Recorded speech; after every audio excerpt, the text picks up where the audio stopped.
Hey guys, and welcome back to the channel How to Guide. In this tutorial, we're gonna look at how to add a kids account on your Netflix profile. Now let's begin. On any browser of your choice, simply type netflix.com and hit on enter right now. Now this is the official homepage of Netflix. Now if you have not logged in, do log in right now. You can scroll down and look at all the movies and series available. But right now we simply want to add a kids profile. Now let's begin. On the top right section of the screen, you will find your profile-like icon. Simply hover over it. And from here, what you want to do is simply go to Accounts, right here. This Accounts page will open up, and right here lots of tabs will be given. But for now, we only want to go to this Profile tab right here.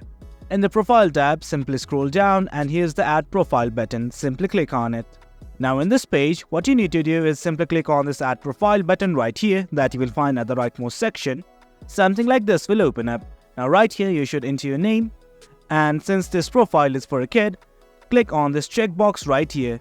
It says this profile will only see TV shows and movie ratings for ages 12 and under.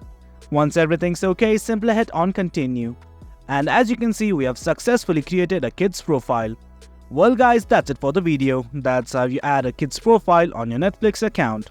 Hope you guys found this video informative, and for more content like this, do remember to hit like, share and subscribe. Thank you.